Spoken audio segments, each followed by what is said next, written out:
So I want to make sure we, have enough time to hear our speakers. I don't know about you, but as I was listening to them, I wanted to hear from each of them for like another few hours. Such great things, so many ideas. We had it for you too. A lot. We got it for you. So how about we go ahead and start now that we have our two speakers, and I'll kick things off. Welcome. This is a session on organizing and activism. We're fortunate to have some of the two of the speakers from Trap the Boat. We have Barry Accius and Bishlam. Accius, sorry. There you go. Thank you. It's all good. And I just want to extend a deep gratitude to all the speakers for taking time to share their insights, their activism, and their wisdom with us. I also want to thank the Umoja Equity Institute for sponsoring this event and with support from the Umoja learning community. I'm Colleen Myhall. I'm an instructor in communication. I'm a member of the Umoja Equity Institute and the Umoja learning community. I'm joined by Renetta Early. Would you like to introduce yourself? Hello, everyone. I'm Renetta Early. I've been on campus for so many years as an EOPS counselor, CalWorks, and I'm part of the Umoja Equity Institute as well as part of the Umoja team. Cynthia? Hi, everybody. I'm Cynthia Devon Rosas. I'm one of the student assistants for the Umoja community. Hi. And Daoud? Hi, I'm Daoud. I'm pretty sure a lot of people know me because I've been, my face has been at Convocation a few times. But I am a former student assistant for Umoja, Umoja volunteer, and I'm happy to be here. So I will introduce, we have Barry and Bishlam, as I mentioned. Barry is a consultant on issues related to social justice, equity in education, and responding to crime scenes. He's involved in multiple programs that work on literacy, domestic violence, sex trafficking, women's empowerment, manhood training, and mentoring. And he has founded several organizations, including Voice of the Youth Mentorship Program, Black Blueprints, Hidden Gems Thrift Store, and the founder of Seriously Delicious Cafe. Bishlam and his wife are the owners of Salon Beat in downtown San Rafael for over 10 years. If you haven't been there, they also have the Stash House, I believe, with all sorts of cool local gifts that you can pick up. So Bishlam, as you know from the session, was raised in Marin City. He attended TAM and the College of Marin. He hosts a huge multicultural clientele at his salon, and he's inspired by his interactions with community members who are change makers. So I ask those of you that are participating if you could mute while our speakers are speaking. That way, when we're recording, they are featured and we don't have any interference as well. There's going to be time for interaction and chatting. Use the chat box if you have a question. Renetta is going to be leading the questions, supported by Dee and Daoud. So they'll be pulling the questions out and posing them to our wonderful speakers. So please mute yourself and use the chat, and I will turn it over to Professor Early. Thanks for joining us today. Thank you. Okay, so part of the goals for this session is, as you're listening, we're hoping that you will take notes on ideas you might have for taking actions. Everybody knows that a change is coming. I don't think we can stand, look at ourselves in the mirror and say, we're okay. This is a community, a college, even the nation.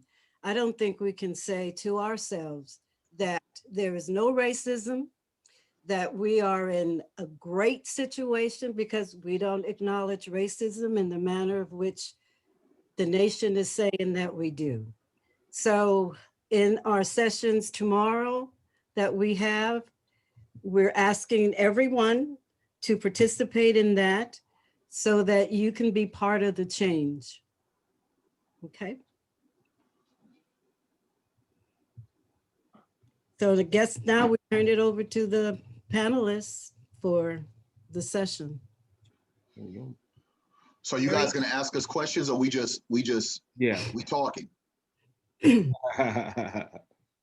Well, you want to start off with making statements, or? Yeah, I just like to say in this space right now, from the late greatest of all time, Muhammad Ali, he said, he who is not courageous enough to take risks will accomplish nothing in life.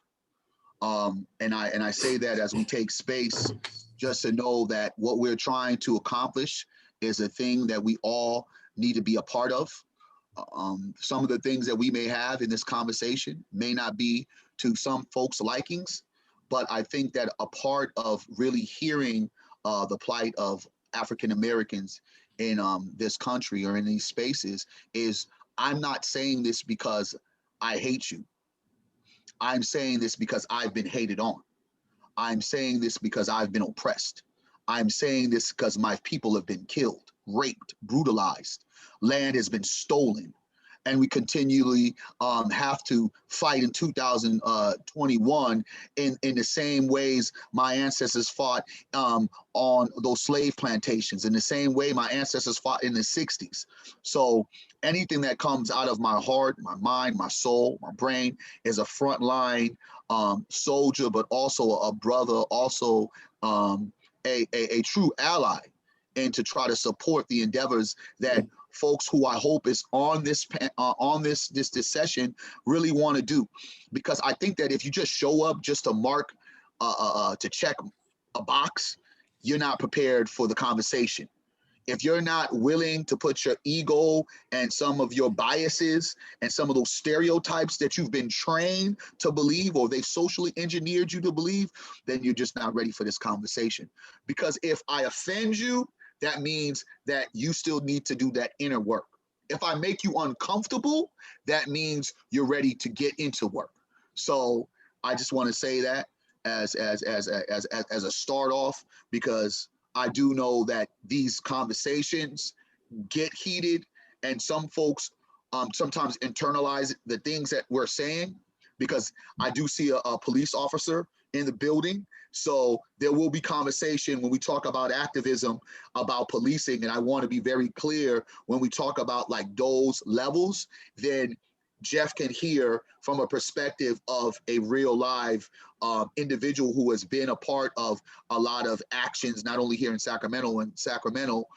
Marin County, excuse me, that have been directly focused on policing, but it's a bigger scope. I second everything that Barry just had to say. The great thing about Barry and I is that Barry and I have two vastly different not vastly different, but different approaches when it comes to dealing with the issue of racism and equity in our society. Barry's much more direct and is very candid. I'm in the business community, so I've learned, and this is the interesting thing, is that I've learned how to maneuver in Marin County. I've learned how to be successful, but that's been at the demise of my own Blackness to a certain degree, right? So I want you to understand from my perspective that my success in this county has been based on putting myself on hold, or putting myself in a position to maneuver, to not be attacked, arrested, pulled over. I've learned all these things. I've had to learn all these things. I've had to subject myself to being less of who I am to survive in the county. And the really thing I want you to understand is that it is a much different existence for Black people within Marin County county lines. There's a certain time I'm not going to drive around in certain neighborhoods at a certain time of night or whatever. There's certain behaviors that I know how to do now, that I have to do, that are ingrained in my brains for survival tactics and to be successful monetarily. But that doesn't mean that I'm being successful mentally. I'm under duress when I'm in Marin County because I have to shift who I am constantly. And the other thing I'd like to add is that, I'm all about, if you're in this meeting right now and you're trying to become an ally of Black equity and Black at this point in time, we need 100% real action specific actions coming from this community to change the tide in this community. And when I say specific actions, I mean in the way that you educate yourselves on how you perceive who I am and the people that we are and who we look like in this community. So it's really important at this point in time in your lives, if you've never done that before, it's time for you to actually change your behaviors around all of these things. It's time for you to educate yourself and you to become active as an ally and allow us to do the work that we need to do within the community. So if you want to do equity, there's plenty of things going on already in the community. You just need to go ahead and fund it because that is owed to those communities. They know what they're doing. We don't need an additional program or an additional thing. Go seek out what's already happening in these communities and assist them and fund them straight up, pay them, and so they can get moving. So that's just one thing I just want to tap in there. Okay, so real quick, I was taking notes before I got into this. So we just dive. White people need to acknowledge their whiteness and understand the impact this has on their actions and those that seek to support. Recognizing and acknowledging that white supremacist systems in place and your own position within them is the important first step to understanding how we can create a change with our activism. So oftentimes I think that when we look at what's happened currently, when we talk about organizing, we talk about activism, a lot of the activism was centered in the last, I would say probably 10 years, was centered on policing. And what folks have to understand, the symptoms of racism, police are just a part of the symptom. Now, I like to say to the, Officer Jeff, there's never been a time or a moment where, as an individual, when I protest, I looked at you as being an officer in that suit and knew who you were and hated you. The only thing that I hated was the system that you helped protect, or the system that you valued more than the Black life that was lost. And the idea that this Black life had to follow by the protocol called upon this system, because it is told to us by this system that we are only 3/5 and still are property and are not even human. So it never was about an individual. It's always been about a system. And any activist that goes outside of having individual ideas of hatefulness to any law officer is not one that I would consider for you to follow, because it's a lot deeper than policing. The unfortunate part about policing in America, it's used strategically as the pawns in this chess game. If everyone believes Donald Trump was created by just the defined definitions of policing in America, then we have a lot of work to do. Donald Trump, again, was another symptom of a racist supremacist system that, again, unfortunately, because in the origin of police officers, they were known to be slave catchers. And I know a lot of folks don't really understand and really want to chew on that. They were slave patrol and they were utilized to catch slaves and bring them back. That's just what it was. There was never really necessarily a transfer from that to what we value and what we think is policing in America, as well as there has always been this unfortunate conflict between Black males and the Black community overall and policing. And when you look into that, you look at the history of activism when it first came up with Martin Luther King, the Black Panther Party, and things of that nature. We were speaking the same thing back then and getting brutalized, right? Now it's a little bit different because there's more eyes, there's more ears. The level of social media and camera phones kind of changed that. But this idea and this thought process that we are just protesting against police officers is something that I need you guys to erase out your memory. We are fighting and protesting against a system that they support. When you watch the insurrection on January 6th, understand that the reason why a lot of Black people did not serve in that moment because it did not serve to our agenda. And we also knew if we showed up, we'd have got slaughtered. But the reality for us that you have to start having a differentiation of why has activism become a focus on other systematic and systemic things, because no longer can we just identify as policing is our biggest threat. The idea is these racist systems is the biggest threat. Police are just, unfortunately, those that protect the advocacy of that. And I'm not saying that's on purpose, because I think a lot of us get fooled into why we are actually doing it. Even as a teacher, you're helping white supremacy. Because when you as a teacher are, teaching out-of-date curriculum that only transfers to one side of the room, it doesn't transfer to the other side of the room that doesn't learn that way, you are upholding, again, white supremacy. The only thing about the activism that you have seen recently, because there's more stages of it that we see now, it's been against policing, but a true activist really understands that policing and the issues of mass incarceration, and when we say, and I want to be very clear when I say this, when we say defund the police, I want to be very clear about this definition, again, from an activist that has been on the ground and understanding. Defund the police is actually supporting the police, because I want Officer Jeff not to have to worry about a social welfare call. I don't want him to have to worry about dealing with homelessness. I don't want him to have to worry about a welfare check. I want him to just focus on what we pay for as tax-abiding citizens, for him to solve, find who did what in our communities and find the criminals, those who are really criminals. He should not, or his colleagues should not have to be everything for the community. That is unfair. We are saying defund in a way of investing in the communities.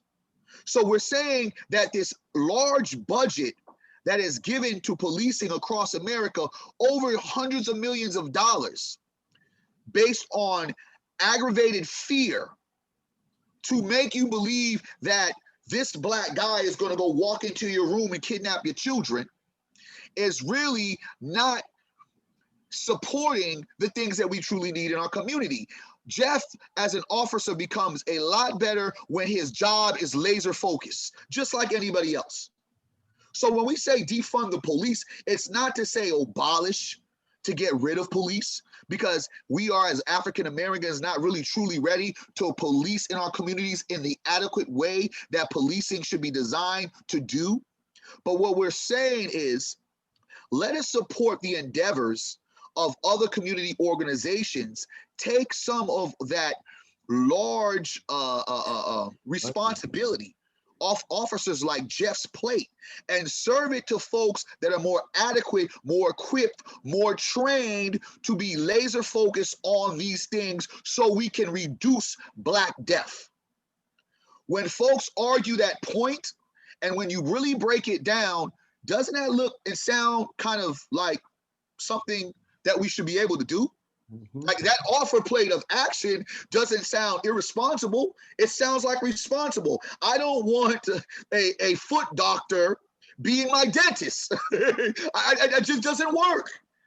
So when we say these things, we're truly trying to break down in a rational sense to let folks know, stay away from all of the antics and the frustration and anger. But listen to what we're saying when we have these ideas to help support true change. The police officer can be the best police officer he can if he no longer or she no longer that has to deal with the stress. When an officer has to go from trauma to trauma to trauma to trauma within an 8 to sometimes 14 hours day and then do it all over again, tell me what kind of mindset is that officer when he finally sees the Black male I am And in some of his trainings and some of his conversations with some of his comrades, they've put this certain bias in his eyes and his mind or her mind, and now they see me. These are the kind of things that we're here to eliminate. And I think my frustration is that because messages are so miscued and so we live in this world of misinformation and we're not morally informed, you hear defund the police, you ultimately think that we're saying get rid of all police officers, good, bad, or indifference. But we also have to recognize if white supremacy was able, because we've now seen it clearly, CEOs, public officials, police officers, and the average regular Joe was at that insurrection, and they weren't there just to say hi and take pictures with the people in Congress. We were able to see why we have said supremacy in our country no longer looks like hoods. It's ingrained systematically, institutionally in our systems, all systems, and to get rid of it, we start having to call it out and define it for what it is. Absolutely, Barry. Barry, hey, kudos to Barry. Let's man. So I want to chime in real quick too on that. Barry, you speak it so directly and so eloquently. I really appreciate you. For the College of Marin panel, the people here, I mean, for me, it's like, you know, you definitely have to take your time to look on the level and where you're at specifically, because it's a big, giant problem, right? But you are in this position. Jeff is in his position. You know, Kristen, you're in your position. Everyone here is in their position. Renetta's in her position, and we really thank her for being there for so long. Is that you need to see and look at where you're at on the ground right now and start looking specifically what you can do to change in where you're at right now. It's a big problem, right? So what can you do? Each day when you wake up and get into your job, you have to look at, how am I contributing to this systemic system, racist system, and what can I do individually in my position to curb that and change that specifically? And I think that's the incremental way that you can start to change your mind, change your environment, change the people around you, call things out when you see them specifically in that area. Because I feel like sometimes a lot of you may feel like this is some giant thing that cannot be overcome, but most things that are overcome incrementally and done on a microscopic level. And so each day you need to wake up, you need to look at yourself, you need to look at your environment, and you need to say, what am I doing right or wrong within this to perpetuate or continue this systemic racist society, and then adjust, and then call it out at your dinner table, call it out at your office space, call it out on the street. When you're standing in line to get your coffee and your croissant, if you see somebody clenching their purse when I walk up from my business to get lunch, you know what I'm saying? Like, look at that person funny, call them out. You know what I'm saying? Like, this is not my job. This is not our job. It's actually your job. We have other jobs that we need to do, as well as being Black walking around here. We also need you to be on your game and challenge yourselves to incrementally switch things up and be bold with your actions. We don't need any of you to be quiet. If you want to be a true ally these days is not coming to this meeting. A true ally is getting and doing some freaking action in the street. Yeah. And that means open your mouth up. That means open up your pocketbook as well. Come to my business and spend some money. You're going to like all the stuff that's there. It's built and designed for you guys, right? The entire system is, right? And so I know how to function within it. But what I'm saying is that you have to get up. You have to act up on a big, bold level, incrementally and microscopically where you're at right now. You know what I'm saying? I don't need you to go fly to Washington and hold up a flag. I need you to act up right now in your community right now. And that's, I just wanted to add that in there. The idea, when we think about how can we in Marin, right? Definitely in a rich county, how do we and why do we have these problems? And of course, it's a multitude of things. But I honestly believe one of the realest things is I think that we're just comfortable in our places. And many folks who are comfortable, even being Black, are just comfortable with conforming, right? This idea, if I conform, this idea, if I am not Black enough, or if this idea that if I just show up, like today, you guys are all showing up. But the action is, what do you do after you show up? Do you go talk to your wife or your significant other, boyfriend, girlfriend, whoever that is, and do you say, I can't stand that Black guy, Barry, who was wearing a red hat and said, make America pay reparations. Why do I got to pay reparations? It wasn't us. Or do you really hear, right, and look and challenge the people in your circle?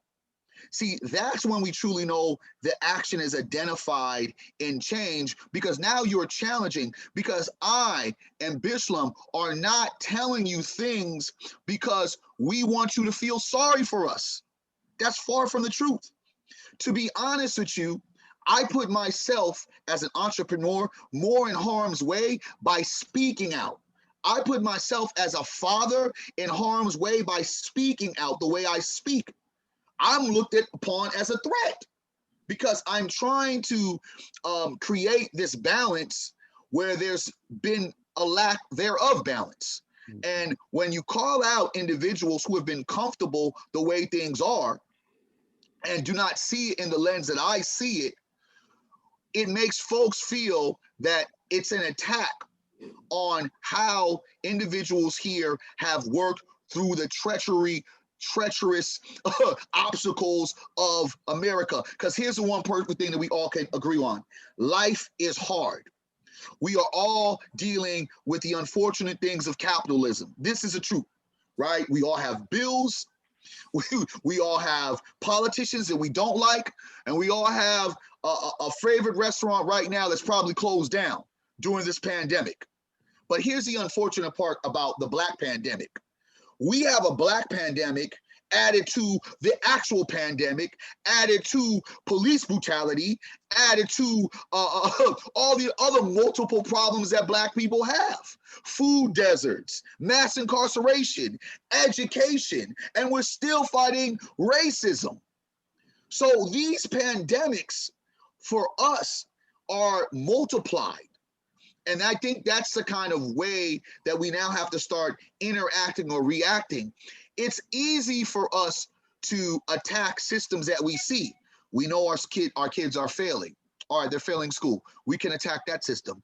We know our young people are being killed. If they're not getting killed in Marin, guess what? They're racially profiled. Okay, we can attack that system. But what about the systems that we don't see?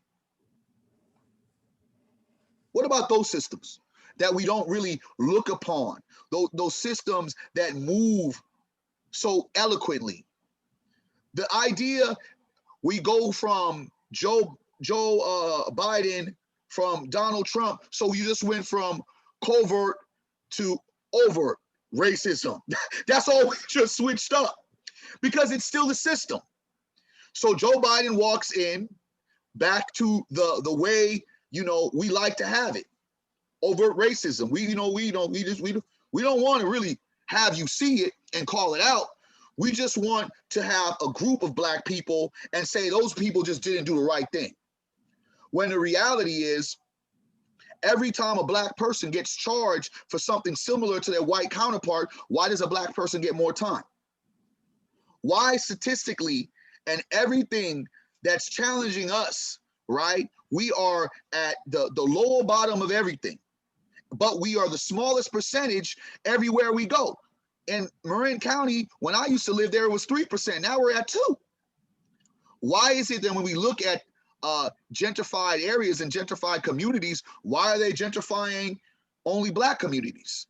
When white communities have people moving in and out, they don't call that gentrification.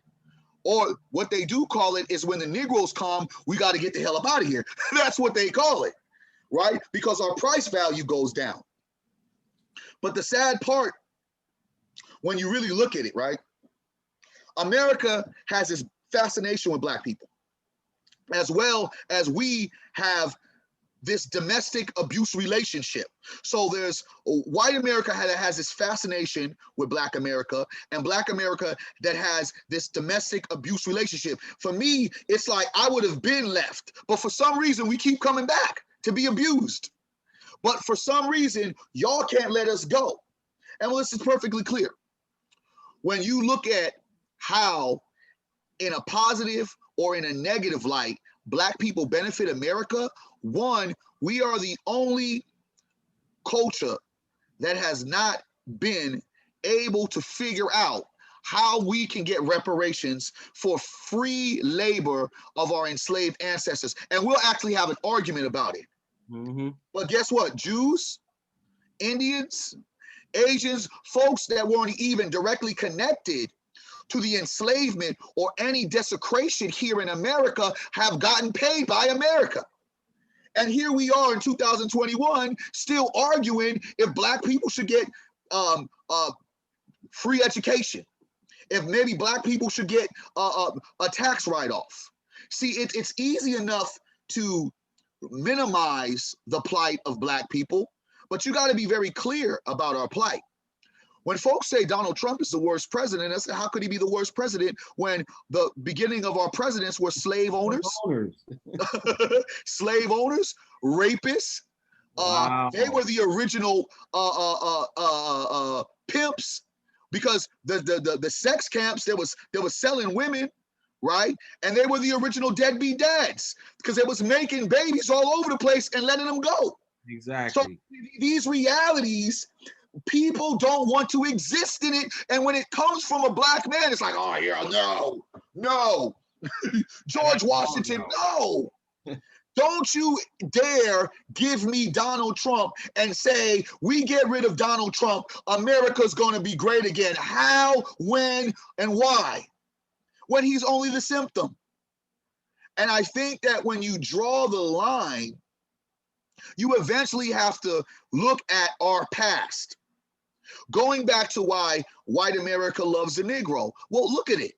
If you were able to convince the Negro to be free laborers while they were enslaved, right? When they were so-called free, you created black codes, sharecropping, and that's when you had the slave catchers really fall into line, because now they're being stopped. Black people don't got no education, barely can read. They don't even know where they're supposed to be. Hey, you have some paperwork, you're going to jail.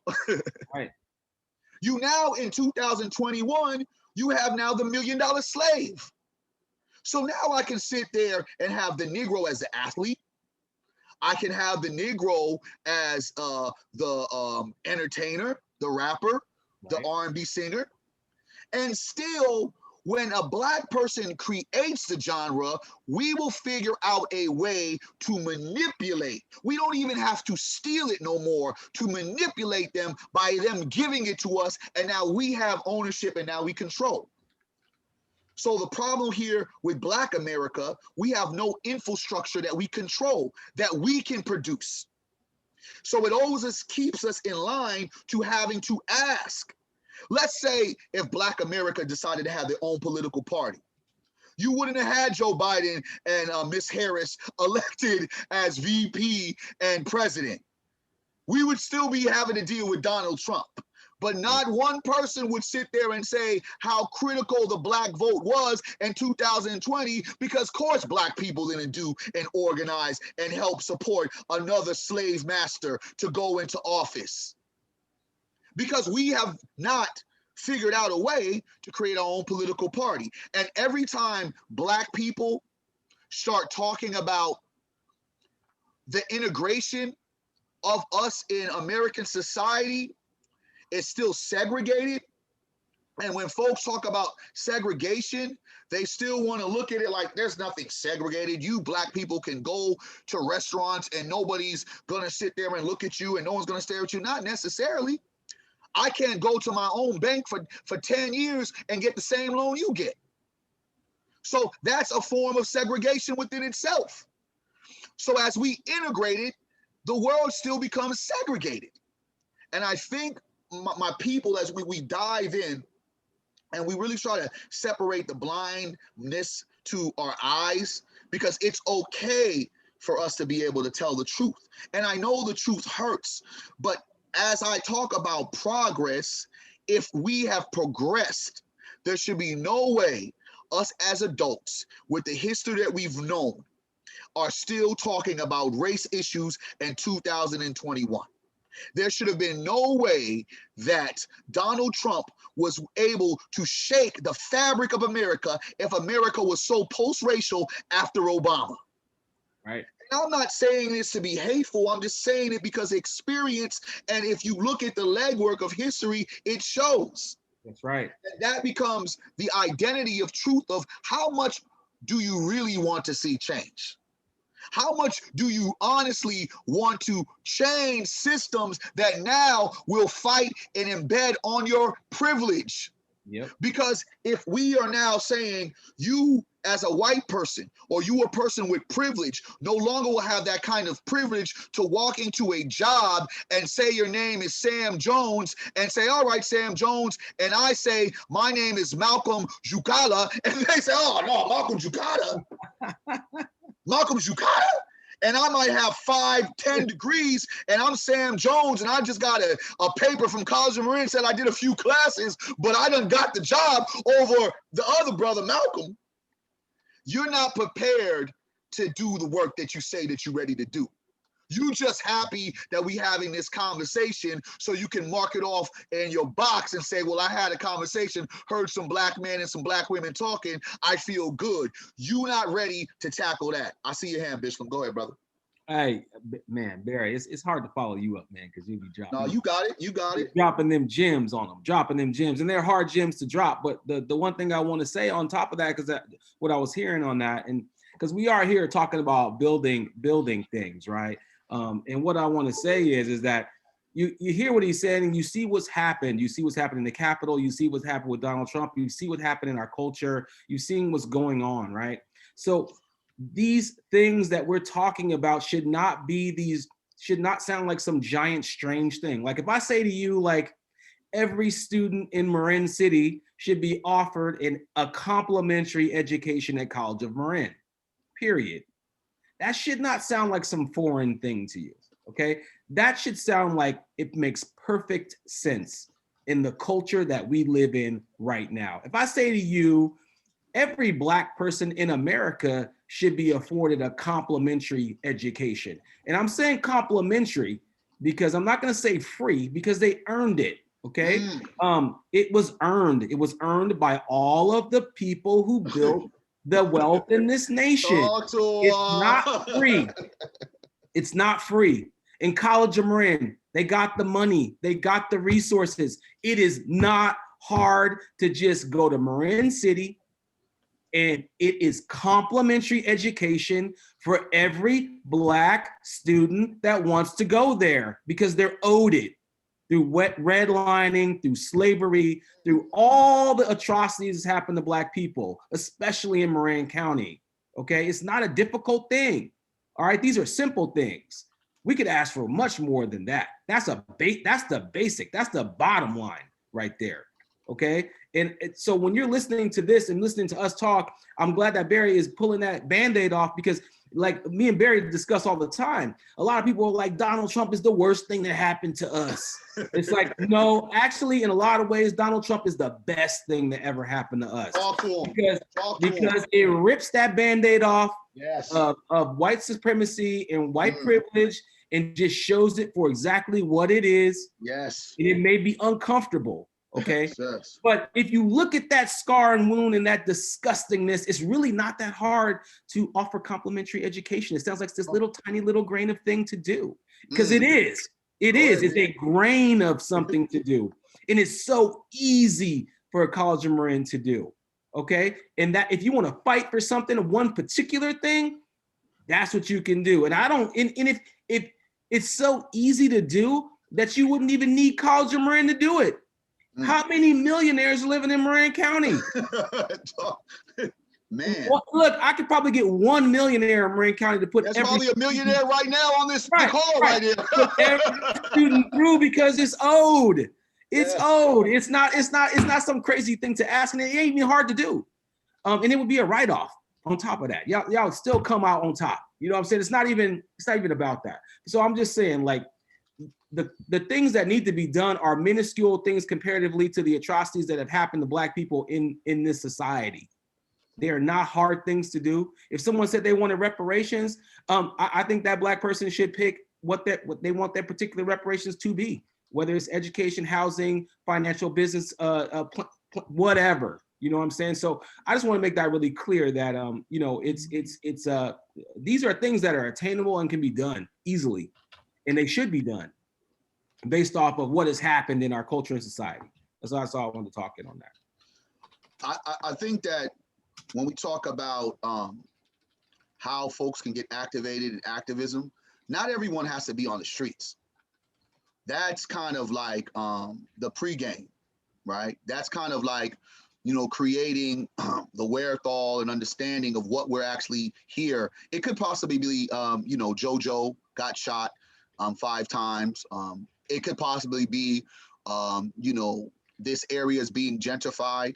But I think the real solutions when we talk about comrades and allyship and how folks can figure out ways they can get activated in their activism, and they can't, because protesting is not sustainable in the way that we have been protesting. It's not sustainable. Bills still have to be paid, and really the reality, a majority, because the people that we're trying to get the message to, they'll see it on TV. Some of those folks are not effective. They're just kind of like, all right, just seen it.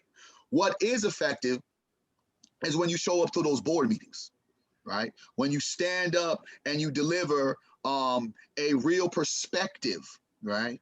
And dial in to solution-based ideas and really point out years or histories of lack thereof equity in certain streams, right? It could be in government, it could be in schools, it could be wherever that activism is directed. So when we look at College of Marin, we got to take a perspective. You can look at the enrollment. Well, why aren't students going? You know, like, what is something equitable that you can really talk about inside your confines? You can't come with the attitude that Black kids just don't want to go to college. Black kids just don't have the opportunity to think about college when I'm first trying to survive in this American Holocaust that I'm still in. Jews got a Holocaust. Black people still continue to live in a Holocaust right now, currently. And the unfortunate part about it, when we talk about my Jewish people's plight and we talk about the Holocaust, America will focus and like lift that up. But you don't look at the enslavement of my people for over 400 plus years in the same way. Mm-hmm. And it had more merciless things that happened. Mm-hmm. I want to be very direct when I tell you, babies were raped. Mm-hmm. Babies were sold. Mm-hmm. And it wasn't just the women, the girls, it was the men and boys as well. So when you go from that, and it would be one thing that we could say that from that right now, I would love to say that just happened, but now you see it in more subtle ways. And always a baby being raped, but a baby is being raped. If you understand what I'm trying to say as I continue to connect the dots. Because when you live in this county where reality for Black people, we have to deal with white people every day of our lives. It don't even matter if you're in the hood. Because most of the times if you're in the hood, something that's owned ain't owned by you.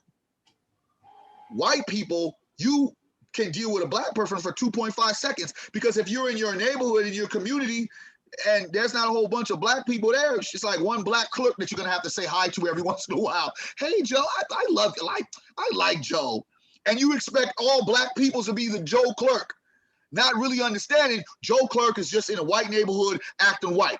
But when it's time to deal with the Black people like myself or Bishlam, that is confident in who he is, understands his history and understands your history just as much as I understand my own, that's when it becomes problematic. White rooms want to be controlled by white people, but want to create spaces for Black people, and that's false. If it's a white room and you're opening the doors to hear Black experience and keep Black space, then you have to be comfortable with the truth that we spit. Mm-hmm. This is not about, again, individuals, but if you're touched and you're moved and you feel something, I say move in that activism, but don't move in this idea of charity. Don't move in this idea that I just feel so bad what my mom and my grandma probably did. No, I want you to move in this idea that no human being in this world should have a need. That's why when I look at my homeless population, I don't look at my homeless population as just Black people. I look at my homeless population as all people. If we have this idea of what all people, think about what humanity would be. Think about humanity if we based folks on only character. I judge you on our experience, not the experience that I think that you could be or should be because of your skin. How is racism still here in America? When every single one of us don't even eat the food that we're culturally adapted to us. I don't just eat Black food. I'm going to an Asian restaurant right after this. I love sitting there going into to experience other people's culture, getting my weekly Indian food and coming and eating the curries and be like, oh man, I'm gonna try this recipe at home. How can we hate when so much of everyone's culture is adapted in our everyday life? That to me is insanity. That to me is a sickness. It's a disease that we have to honestly look at ourselves, because if you hated Black people so much, you shouldn't be watching football. You shouldn't be watching basketball. If you scared of us that much, why are you even listening to hip hop music? If you hate Mexicans so much, don't ever go to a taco Rio. Please. Don't even try to make the tacos at home. Eat fries and burgers. If you hate Asian people so much, why are you shopping at their Asian grocery store right now? I see you picking up them egg rolls and chow mein. Don't eat that sushi. If you hated that much. So the idea of this hate that we have in America is just social engineering. They want you to believe that you're supposed to hate somebody, but truly you really don't. You actually admire. You actually admire, and you don't want folks to believe you actually admire. And that social engineering stereotypes that were created for you to hate because you feel that if I don't, I will lose a sense of power and privilege. You have to start identifying yourself with who are you as a human being? What makes you move and tick as a human being? Because I can say, and I can say this honestly, if Officer Jeff was laying on the ground wounded, I would help Officer Jeff get out of there. That's not because he is a police officer. That's because he is a human being named Jeff. That's, my friends, is what we have to get back to. The human element of living and understanding every life should be judged on character, not the flaws that make that human being, or not the group that human being has been centered in. Because in my level of Blackness, guess what? I'm separated by gender and class. I don't get along with a lot of Black people because classism doesn't afford me that luxury. Sexism doesn't afford me that luxury. Colorism doesn't afford me that luxury. So we all are fighting with our own isms within inside our own cultures.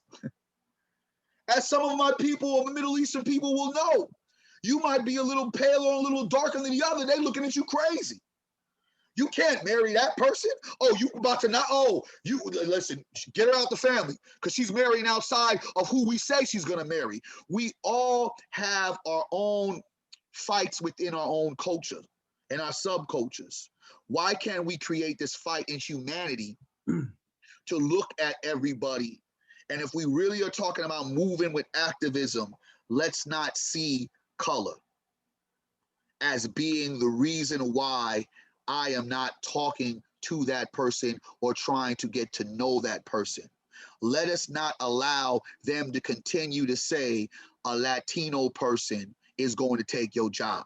Let them not continue to let us say that women cannot do a job of a foreman at a construction site. Let them not continue to allow them to brainwash us. And that's what we've been done. We have been brainwashed to the degree that we've allowed the brainwashing to be the plight of our experience, and we lose out. If I was just all about my people, I would lose out on some of the greatest gifts that and some of the greatest friendships that I've had. But understand this one thing. I am pro-Black, but that does not mean I am hateful to others. I just know that as I move in activism, my people have to have that support to move up further and faster, because there's been so much that has alienated us. So when, again, you want to really activate your activism, you have to have that personal look in the mirror and ask yourself, am I ready? Am I ready to reveal my soul, as well as I ready to let go some of the privileges and the biases that have been collected in my mind because of this social engineering? Word. So we have about 5 minutes. Go ahead. We have about 5 minutes left. I wish we had about 5 more hours with the conversation we've had.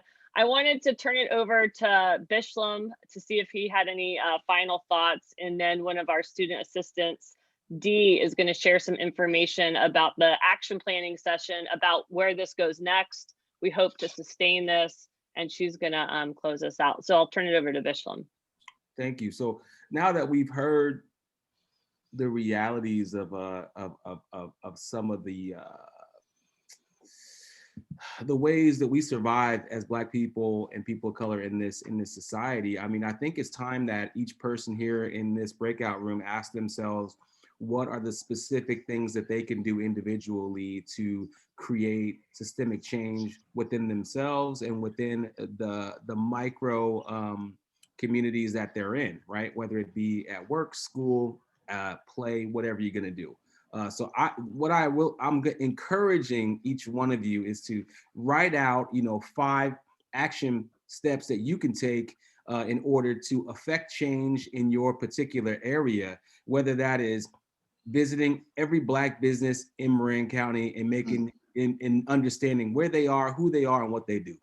Whether that is, I'm at College of Marin, and I know that we have access, we have facilities, and you're going to help Paul Austin get access to those facilities so that Black kids can use those facilities for whatever play or events that they need at College of Marin.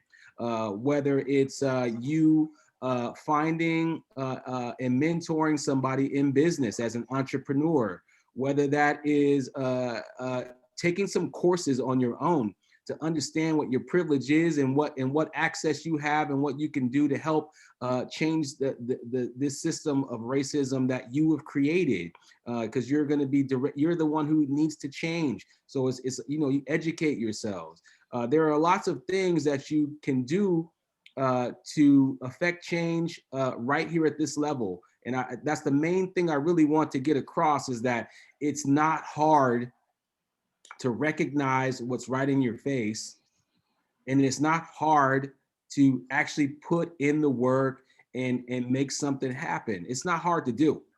You just have to do it. And I'm gonna really encourage you to actually use this privilege, use your power, use these things in order to understand what's going on in your micro communities and affect real change in those micro communities. And if you need help understanding what those specifics are of how you're going to do it, then ask the Black person that's running that organization that already is going on.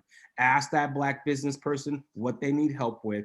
Ask that Black student what they need in assistance. You don't have to figure it out. We're not asking you to figure it out. We're asking you to engage, listen, participate, and take action. That's what we're asking you to do.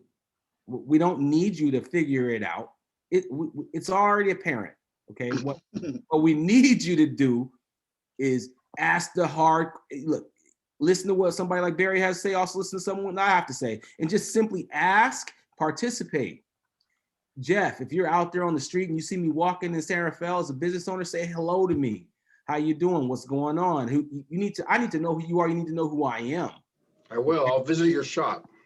Yeah, my wife is there as well. Visit us and say what's up. But what I'm saying is, the more familiar we are with one another, if something goes down, then I can be a liaison to some particular situation that might be going down. That might seem like it's not solvable or whatnot. But I'm saying each person in their position, their community, needs to make the adjustments and changes and be active. You know what I mean? We're going to be doing what we're doing. We're going to be active. We're going to be activists. We got stuff going on all the time. Barry's got stuff going on all the time. He's dealing with people getting killed and shot in his community. He's dealing with people. He's dealing with organizers. He's dealing with his own business. He's dealing with being Black in this culture and society. So what I'm saying is that you need to take your time. I said, Dave, you popped up your hand, Dave, and you were like, what's up with the facilities and stuff? Paul is the person that you need to talk to about that. Paul is your guy. He'll make that happen overnight. Y'all just he needs access. He don't need he need access. And that is the main thing I want you to understand. We need access. Access. We need access. We need equitable financial access. We need access. Yeah. And we're going to make it happen. Yeah. Umoja team's going to make it happen because Umoja is specifically geared towards what they're doing. They just need access so they can take action. And you need to give access so that we're allowed to take action. And that's all I got to say on that. And then we don't need you to just, we got a certain job and you guys have a certain job, but also access, resources. And dividing this idea of equity and equality and challenging folks in all of your professions. Don't allow the conversation just to dim. What I think that a lot of the things that continue to spear us with racism and the way it looks like, and when we organize, that I've watched so many times when young people that I deal with get killed, and I look at the comments on whatever YouTube or whatever news network puts it out, and it's just so sad that our society always looks at when young Black people or Black people in general will die, it's always has to be something directly that's attributed to why they died. We had to do something. But even when the young lady who got killed at the insurrection, who was doing something unjust, they celebrated her as a veteran.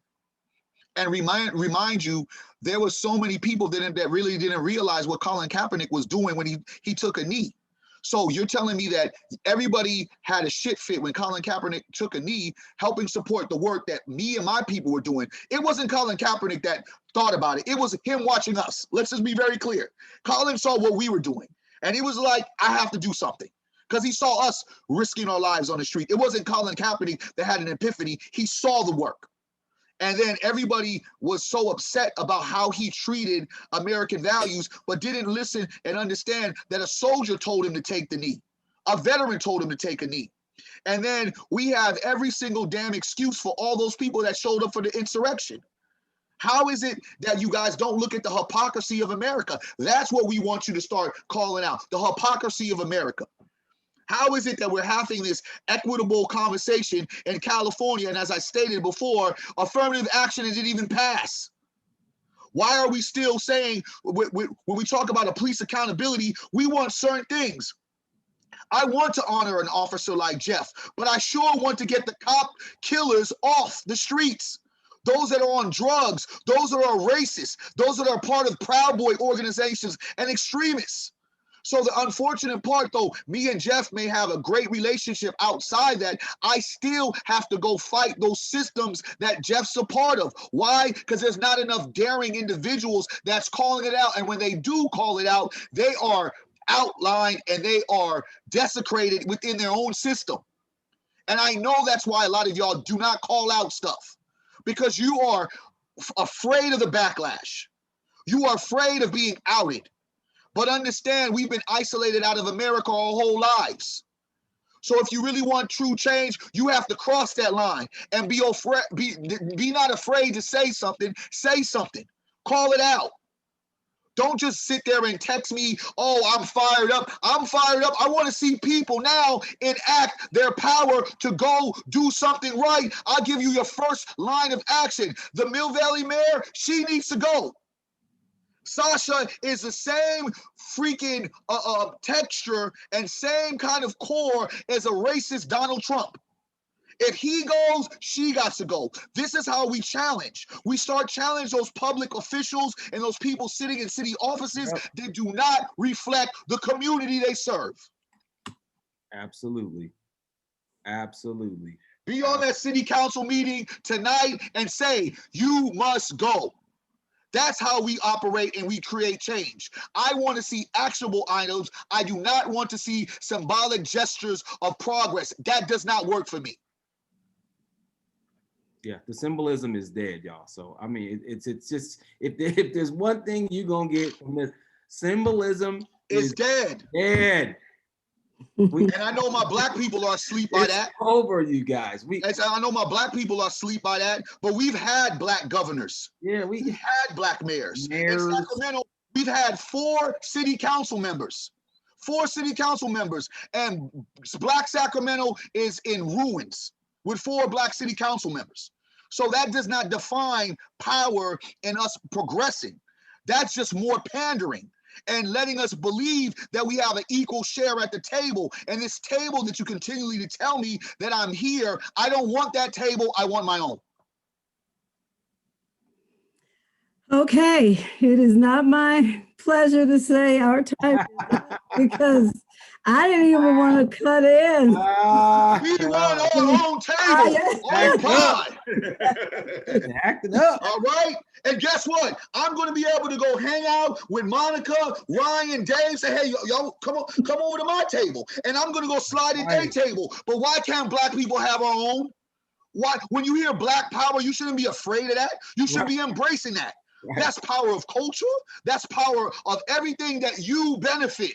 White people benefit off our labor to this day. Don't be mad that we want to control it. You're here. I'm on fire. I'm ready. Okay. Let's go. Dave, let's go. Ian, let's go. Rodney, let's go. Cynthia, let's go. Come on, Dave. I need you. Ryan. I need you to be now pumping those folks up. Said, hey, we see you over there, Jeff. Policing. Let's go. We see y'all. We see you, Ian. Come on, let's go. Let's get fired up. Miss Johnson, so I would take that to mean that we're going to see everybody on Friday. Man, let's go. Next one, because everybody is fired up and ready to go. I don't even think we want to leave, but we have to. All right. Let's go, Miss Welch. I need you fired up. Let's go, Kofi. Let's get it. Yeah. Let's bring humanity back to the table. Absolutely. You know what? One last thing. My boy Joe Miel, who's watching on my Facebook Live, I'm broadcasting out here too. If you want to do something today, okay, all you folks here, if you live in Marin County, I'm sure that you all have a wealth of knowledge when it comes to financial literacy. All right. Literally, the next time you see a black person and they're willing to have a conversation with you and you know something about investing, you know something about cryptocurrency, you know something about banking, you know something about, you need to share that with them. Okay. You need to share that with them. In College of Marin as a whole, that should be part of an entrepreneurial workshop class that you're giving complimentary to every black student that walks through those freaking doors. They need to be educated on finances. And I don't mean like, I'm talking the basics. I'm talking about investing, cryptocurrency, real estate investing, because the way that you build wealth in America is through investing. It's not through hard work a lot of times, guys. We live off of investments. And if you want to help, that is a major key to helping and assisting. And that's just offering information. We're not telling you to give a bunch. I'm not asking you to give cash. I'm asking you to give education on understanding financial literacy is very, very important, even on the basic levels. And so College of Marin needs to get their act together as far as entrepreneurship and educating people on black people specifically in Marin City getting them understanding about all this stuff. So I just want to add that. That's a major. We'll take the donations now, though. We'll take the donations now. Hey, if y'all want to open an investment account, hey. I sent you the link. Go ahead. Hey, you can do that. You know what I mean? All I guess we right. got to go back. Thank you, guys. We appreciate you. Okay, so I'll turn it over to Cynthia real quick.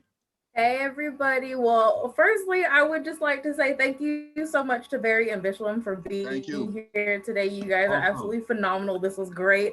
I've been enraptured the whole time trying to keep up with chat, trying to keep up with the screen, and it's just been absolutely great. Thank you guys so much. And just a little refresher for everybody that's participated today in our little breakout room.